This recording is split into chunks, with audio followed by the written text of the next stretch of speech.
Now we get to explore some of the drawbacks of the digital asset of cryptocurrency. Previously, it was mentioned how cryptocurrency is a one-of-a-kind digital currency without likeness, because not many payments nowadays are without the involvement of a third party, low-risk payment, little or no fraud cases, and most of all, universal in its usage. However, considering the online nature of cryptocurrency, there are many appalling flaws that come with it. There are four major setbacks concerning cryptocurrency. The first one is the lack of understanding over cryptocurrency. In most cases, people are still unaware of the digital currency world and the potential it holds.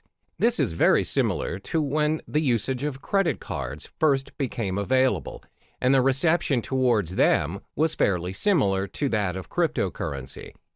Back then, people wouldn't even think that paying things using a mere card is possible.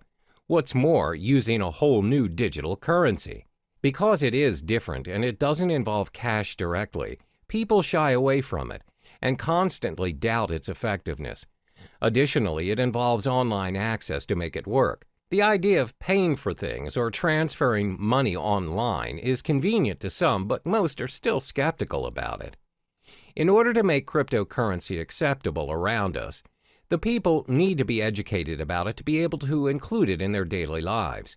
One way to do this is through networking, but the fact is there are not many places online where people can learn about it. The effort to learn a whole new world of currency requires a lot of time and energy. Most would think it's not worth their time because it's not commonly known anyway. Even though some businesses are accepting bitcoins, the list is significantly small compared to traditional currencies. This is probably due to the lack of knowledgeable staff that understands the ways of digital currencies. Plus, they need to help educate their customers about it and how to use it for a smooth transaction.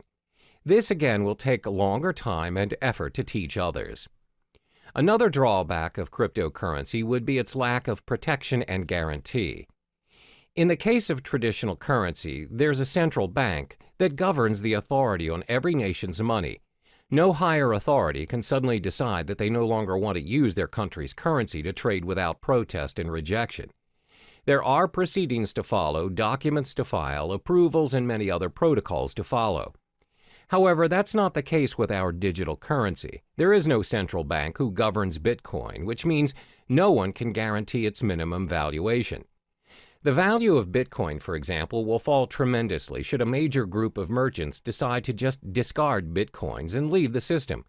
This will inevitably put other users who have invested thousands of dollars into Bitcoins into a major loss. There's no one to contact to complain about these losses or rules to help compensate them. Thus, the decentralized system of Bitcoin is what we call a double-edged sword all on its own. The next disadvantage is its technical shortcomings. When online banking made its way into our lives, there's always a risk of sudden server failure, power shortages, and even hardware lags. If it happens and you ended up getting charged but didn't receive the online movie tickets or flight tickets, you can always call back the service provider or go to the physical bank instead and declare your case. Most of the cases, if you show evidence of your payment, you'll get proper compensation or feedback. But that's not how it works with cryptocurrency. First of all, this currency does not have a bank to negotiate and help you around. There's no fixed number that you could call and just ask for clarification. So if you bought your goods using Bitcoins, for example, and the merchant didn't send the items you purchased, there's nothing you can do to reverse the transaction or get a refund. You can't complain to the police or any relating authority for that matter. Similar to data corruption or virus infections, if your hard drive crashes and your wallet file is corrupted, your Bitcoin is lost forever. There's nothing you can do to restore it, and those coins will be orphaned in the system. The last major disadvantage of cryptocurrency would be because it is still developing. When things are still developing, it's prone to many risks. There are so many incomplete features that can be improved, but it takes longer time to finalize, especially if it has no physical form. With traditional currency, despite the method of payments nowadays are done online, and without us actually seeing the physical money transferring from one account to another, at the end of the day, when you reach the ATM, you're capable of holding that cash. You can use it to buy stuff from the stores, physically and online. That shows how developed our traditional currency is. Since cryptocurrency doesn't have any physical form, its usage is obviously restricted. It must always be converted to traditional currency to enjoy its worth.